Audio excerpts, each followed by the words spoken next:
Hi everyone, I'm Alex, and here with me is James, and today's topic is HMRC Connect, the sophisticated AI system designed to revolutionise UK's tax compliance.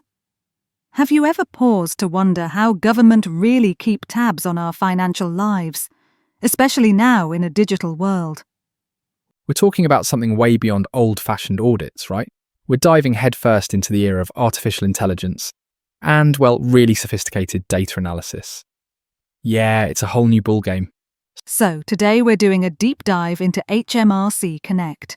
It's this powerful AI system HMRC uses and how it's going to change the face of UK tax compliance. And our mission today is to get to grips with this system. We want to pull out the most important bits of information from HMRC and sources like the BBC, analysts, etc. Sort of a shortcut for you, the listener. Exactly. A shortcut to grasping where it came from, the just absolutely vast amount of data it handles, and what it all means for you, whether you're an individual, maybe a freelancer, or running a business. Get ready for some hopefully aha moments. Yeah. And a clearer picture of how tech is just fundamentally reshaping tax. It really is. Okay, let's unpack this then. HMRC Connect isn't brand new, is it? It's actually been developing sort of behind the scenes for a while. That's absolutely right. If I remember correctly, The Telegraph reported way back in 2015 that this system took 7 years to develop. 7 years. What? And cost a pretty penny too, £80 million.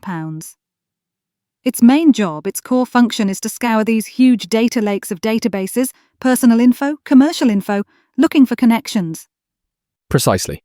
Seeking out those crucial links between taxpayers, their businesses, the income they declare, assets they hold, and all sorts of transactions. It's basically creating this incredibly detailed web of your financial activity. So it's linking all these pieces. Is it basically building a really comprehensive, almost minute-by-minute digital profile of, well, pretty much everyone? That's a good way to put it. It takes all that data it gathers and then meticulously compares it against what taxpayers actually put on their tax returns. And if something doesn't match up, if it spots discrepancies, even subtle things that might suggest an oversight, or maybe something more deliberate, it flags them. And those flags, well, they can potentially trigger a tax investigation. Oh yeah, one source even described it as taking Big Brother surveillance to a new level. An unprecedented level, really, because it's not just about what you tell HMRC anymore. Exactly. It's about what they can find out from loads of other places, often places you wouldn't even think of. Okay, with that background set, let's really get into the scale of this, the amount of information. Critics and proponents alike paint a picture that's mind-boggling, and not just spreadsheets. It really is. A recent report by This Is Money suggests HMRC Connect now holds, wait for it, 55 billion items of data on taxpayers. That's approximately 55 gigabytes of data if we assume each data held is a byte. That's huge, Mila. It's an immense digital footprint for one system to manage.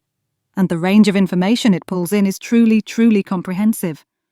So what's actually on that list? Because I think people would be genuinely surprised by how broad Connect's reach is. Okay, let's pull back the curtain though. To really get this, let's look at the types of data HMRC Connect is actively sifting through. It's not just the obvious stuff, right? It digs into almost every corner of your digital financial life. For instance, your bank records. Okay, expected that. UK banks are highly regulated by government due to their crucial economic role. But not just UK banks. We're talking banks in 60 overseas countries too. Wow. Okay, that gives HMRC a proper global view. No hiding place then? No. Then you've got savings, pensions, and investments records. Connect checks things like, are your pension reliefs correct? Have you accidentally gone over your ISA allowance? Stuff people might easily miss to themselves. Absolutely. Things many people might not even realise could be flagged. It also accesses land registry records to see who owns what property. Yes, and to assess if, based on your declared income, you could realistically afford a property you bought. It cross-references stuff like that. Okay, and it gets even more granular, right? Connecting dots we might not even think about. It looks at credit and debit card payments, e.g. from Visa, MasterCard. Really? How does it use those?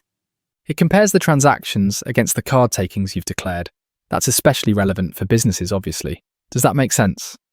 Sure. So for anyone selling things online or renting out a room or property, activity on online platforms like eBay, Etsy, TikTok, Facebook, and Airbnb, etc. are closely monitored and checked for undeclared trading, income, or rentals. Exactly. Even DVLA records, that's the driver and vehicle license. Agency with all the car owner info. What's that got to do with tax? They use it to verify if a taxpayer could realistically afford to buy or make payments on a vehicle they own. Again, comparing outgoings against income. Yep. It's all about comparing different data points, pretty much. And of course, your various earnings and benefits, casual work income, company perks, maintenance payments. It's all part of the picture the AI system builds. It really does sound like it's assembling this complete digital mosaic of our financial lives. Something else popped up in the media analysis that kind of surprised me. Social media. How does that fit into HMRC's data gathering? Yeah, that one catches people out. The system can actually scrape public social media accounts. Public ones, so not private messages? Public profiles. Yes. To gather info about lifestyle, maybe look for evidence of unusually high spending that doesn't seem to match up with declared income. So if you're posting flashy holiday pics, HMRC Connect might be quietly checking if your declared income supports that kind of lifestyle. It adds a whole new layer to oversharing online, doesn't it? Definitely makes you think twice. And naturally, it pulls in all your tax documents, VAT, self-assessment returns, council tax records, even info on any previous tax investigations. So it has history too? Oh yes. And one of the most well-worrying aspects, often mentioned, is HMRC's power under the Snoopers Charter. That's the Investigatory Powers Act officially. What's that? It potentially allows them to analyse things like your web browsing history or email records, which really extends its reach into very private digital spaces. Wow. Okay. And beyond all that, are there new data streams coming online? Is Connect's reach still expanding? Absolutely. It doesn't stand still. As of January 1st, 2024, there's a big new requirement affecting lots of people trading on online marketplaces and sales platforms. Think eBay, Etsy, Amazon UK, Vintage, maybe even Uber or Deliveroo. They're now legally required to give HMRC user data. What kind of data? Names, addresses, bank details, and crucially sales info for anyone earning over £1,000 a year from a trade on their platform. £1,000? That's piddly, a low threshold. That'll catch a lot of casual sellers hustling in the so-called gig economy. It will. That side hustle, that clear out you made money on, HMRC Connect will likely know about it now. And anything else on the horizon? Well, HMRC is also consulting on getting more employer data through the Pay Real-Time Information Platform, the RTI system. That's the system where employers report pay and tax each time they pay someone. Exactly. It's real time. They're looking at potentially collecting extra details like employee-specific occupations, their work locations, maybe even the hours they work. So even more granular data, the data mountain, or was it avalanche as you called it, just keeps growing. Okay, so we've mapped out this colossal data mountain that HMRC Connect builds. But just collecting it is one thing. The real power and maybe the real worry is how the AI actually uses all that info. How does it turn billions of data points into action? Yeah. And this is where the AI part really comes in. What's fascinating is that the real value to HMRC isn't just collating data. They've done that for years manually to some extent, right? The power is in the software's ability to learn how to analyse that data and give it meaning. So it teaches itself in a way? Yes, it is heuristic. It learns to spot patterns, identify anomalies, things a person might easily miss in such vast a data lake, and assess taxpayers' behaviour on a scale that's impossible to do manually. It's moving from data collection to genuinely intelligent data interpretation and prediction even. Could you give us a practical example, something concrete to show how it connects these seemingly separate bits of information? Sure, let's use to let landlords as an example.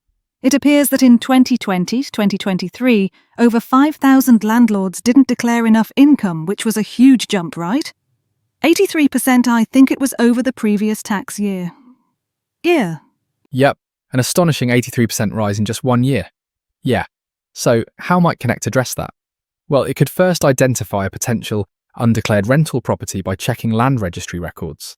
See if you own more than one property. Okay, step 1. Then it could instantly cross-reference that property address with sites like Zoopla or Rightmove. Is it being advertised for rent?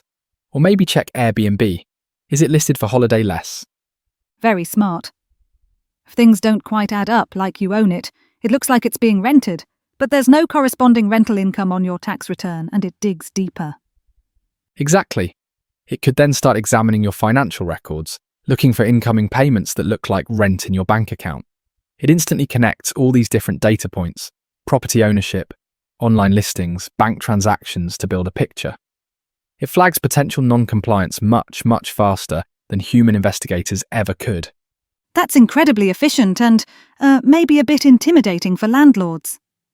I also understand AI is used in specific criminal investigations too, not just these general compliance checks.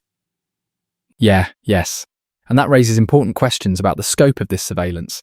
The BBC reported HMRC confirmed it uses AI to monitor social media posts. We mentioned social media earlier, right? But they clarified this was specifically for criminal investigations into suspected tax cheats, not for your average taxpayer's return. So reserved for serious fraud cases only? That's the official line. Yes, reserved for serious cases. There was that well-known example mentioned in the press, a woman claiming benefits for ill health. Ah yes, the runner. Exactly, exposed by her own social media posts about her long-distance run. The AI helped automate that initial sifting, finding potential evidence, but they stress there's always human oversight.